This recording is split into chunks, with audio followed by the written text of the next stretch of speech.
everyone, this is AJ and welcome back to the channel and welcome to another episode of AJ's Collectible Corner, whereby I look at something from my collection of things outside of the realm of DVD and film and reviews and all that. So anyway, I'm quite excited for this episode, fantastic.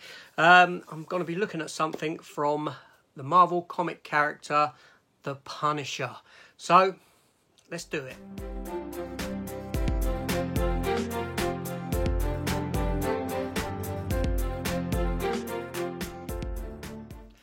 Okay, so The Punisher. Now, this is the character that got me into comics. I've been collecting comics since the mid '80s, early '80s.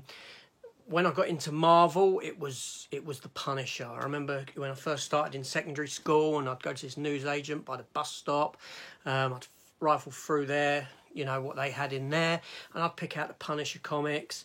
I started sort of about 25 issues into the run of the ongoing Punisher comic from the 80s, later 80s. And I went back and picked up everything else from the past. So this is like a two-part episode, right? So I'm going to show you two items. The second being a statue of mine that I've got. I've got it set up in the other room where I usually do my recording, as you're probably aware. If you're not, that's where I do it. So, and first off, I'm going to look at something else. But before I do, if you're new to this channel, please consider hitting the subscribe button, coming over and supporting the channel, giving me a thumbs up, all that sort of stuff. Leave me a comment and I will get back to you. But yeah, so The Punisher, I love this character. He just speaks to me. He's the one everyone has their go-to characters if you're a comic book collector. Now, I have collected The Punisher all through. Like I said, got back issues, and I've got everything from then up to present. Unfortunately, at the moment, there isn't an ongoing Punisher comic or even any mini-series. It kind of stopped when coronavirus started around that time. But yeah, so anyway, let's get into it. Let's stop talking and get into it. So the first I'm going to look at is actually a comic. The reason I'm doing two things is because I thought this would be a good time to take a look at this, considering it's my first collectible corner devoted to the character of the Punisher.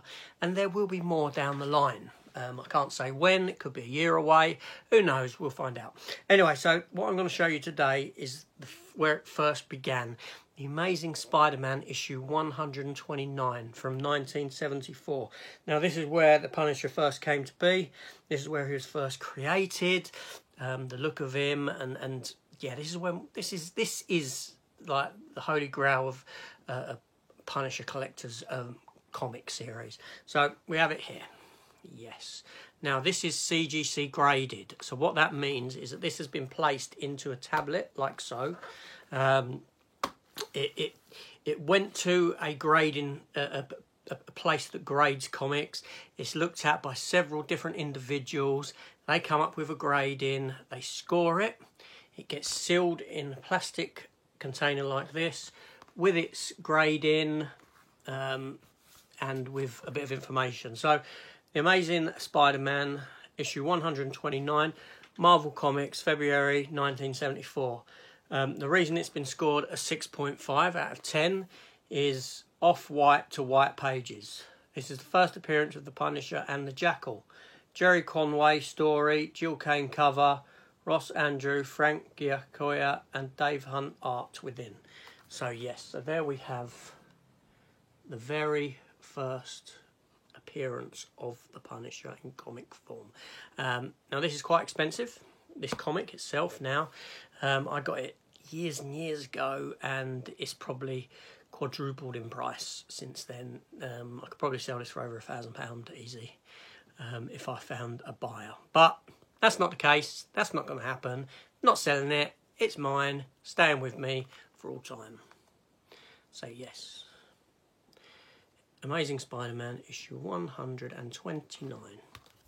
Obviously I can't take it out of this. I wouldn't take it out of this. I do have the comic in reprint form, so or in graphic novel. I have it in several different versions in that sense. So I can read it from that point of view, but this issue will never come out of this plastic case. So fantastic, yes. Brilliant stuff. And what you'll see is what I'm going to show you. Keep that art in mind. It's very in that vein. So let me take the camera into the other room. We'll have a look at this statue and let's have a look. Come with me.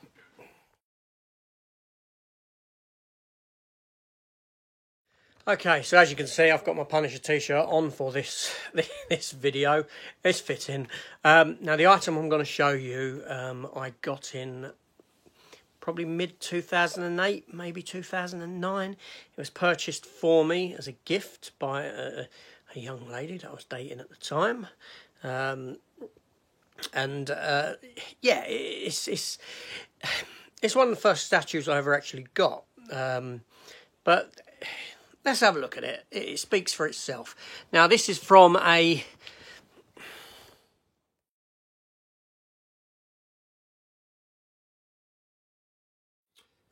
So, yeah, so here we have the statue. Now, as you can see, it's got a base that's grassy.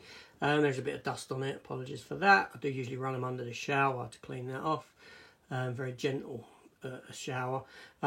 Now, as you can see, you have Frank Castle on the ground in front of a gravestone. This sort of depicts the birth of the character. This is the event, the tragedy that he went through that spawned the character that stood behind him in black and white, which obviously is his alter ego, the Punisher. Now, this is very much depicted on the artwork of that cover of Amazing Spider-Man issue 129, which is why it was fitting to show that comic. Yeah, so this is Punisher in his uniform, how it was first ever conceived, with the white gloves and the white boots, and the skull looking like how it does there. Obviously, the skull has gone through loads of different changes in time. So yeah, so we'll turn this around.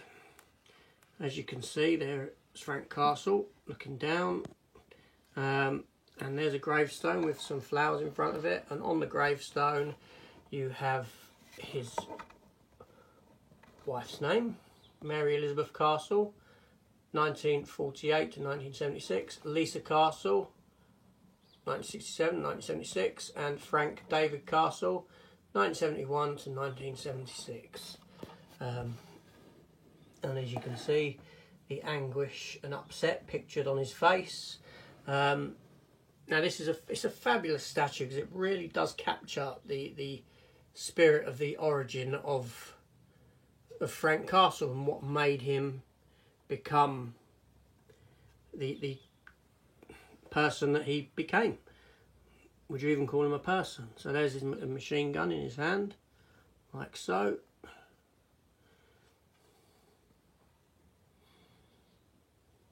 His sidearm there. He's got a knife strapped to his boot. You can see the back of Frank himself there, the gravestone. Yeah, knife strapped to his boot. And there you go. Now, as you can see, the Punisher is a lot leaner than what he became later on. The comics later on depicted him as a sort of Arnold Schwarzenegger size, Sylvester Stallone size person. Now, he is muscular, he is big, but he's also got height to him as well, making him a lot sort of leaner looking than sometimes how he has been portrayed in the later years. So, yeah, it's a wonderful statue. I do have the box for it. The box is up in the attic where my other boxes are. This is a display piece that I use. It's in a glass cabinet that I have downstairs. And on the underside, as you can see, Marvel Punisher TM 2007. Like I said, I got it in 2008 or 2009. And it is limited to 2,000 units. And this is number 807. So yeah, fantastic piece from my favourite character within Marvel Comics.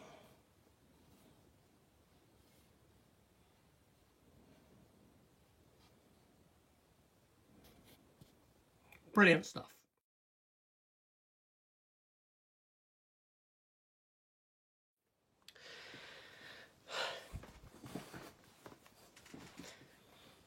So yeah, so that was a look at that Punisher statue, Punisher Origin statue, and the Amazing Spider-Man issue 129. Now, Punisher, like I said, favourite character of mine. I've enjoyed the films to varying degrees, although they've never got the character 100% right. Even in the TV series from Netflix, they've always missed one vital ingredient about this character, and I'll tell you what it is. Warzone is the only one that really came close, in a sense, to this. Now, in the 2004 Punisher film and in the Netflix TV series, Frank Castle goes after the people that murdered his family. And this is what people don't seem to understand. Yes, the Punisher's on a vengeance kick, but that story's never been told. The Punisher came across a shooting in a park. He didn't come across it. Frank Castle, he was in a park. This is in the original comics. He was in a park with his family, and there was a mob shooting that they just so happened to witness. Wrong place, wrong time, and they all got gunned down, right? Frank being the only survivor. Now, the Punisher never knew when he came back as he never knew who'd actually committed this crime. He never knew who the individuals were who killed his family. This may possibly have been retroactively changed later down the line, but at conception, this wasn't the case, right? He became the Punisher to wage a one-man war on crime, not knowing whether he would ever actually get the individuals that were responsible for the death of his family, not knowing if they were still out there or if they were someone that he had actually come across and killed in his war. And this is why his war continues all the time, the not knowing whether he's ever got. So he's got to keep continuing. Now, what the film's done with 2004 is they gave you this vengeance storyline, and so did the Netflix television series, where, you know, the individuals, he wronged the individuals that done it. Like, so in 2004 Punisher film, he was not responsible, but Howard Saint's son died in an investigation that he was involved in. Thusly, Howard Saint went for revenge on him, and thusly revenge went the other way. And very similar to the Netflix thing, where it was like military based, and they killed him for reasons that, to be honest, I can't recall. Right? So yeah, they've never really got that part of the character, that aspect of the character right. And not a lot of people realise this. They just accept what they're given on screen. Now, also, I don't think that Matey, who portrays the Punisher in the Netflix TV series, is the best Punisher. His name eludes me now. John Bernthal, that's it just came to me. I think people who don't understand the character of the Punisher like him as the Punisher. He's not the best. I've read Punisher from, I've read him. I've lived him for the past 30 years. Right, I've got every comic that he's been in. I know this character, and I can tell you without a shadow of a doubt that isn't the best portrayal of this character. Yeah, it is. He was close to it in Daredevil season 2, but when they gave him his own Netflix spin-off series of that, the character changed. It wasn't that same Punisher that was in that season 2 of Daredevil. They retroactively changed things within his character to suit an ongoing narrative story arc within that series. It almost felt like they were dismissing what had happened in Daredevil, or that Daredevil happened after this, or something like that. You never got that real conveyance of that character. Anyway, enough talking about that.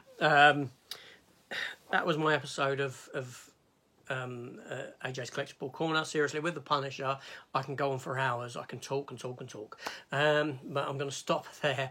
Remember, right at the end of this, you're going to see a little tease for what to come next week.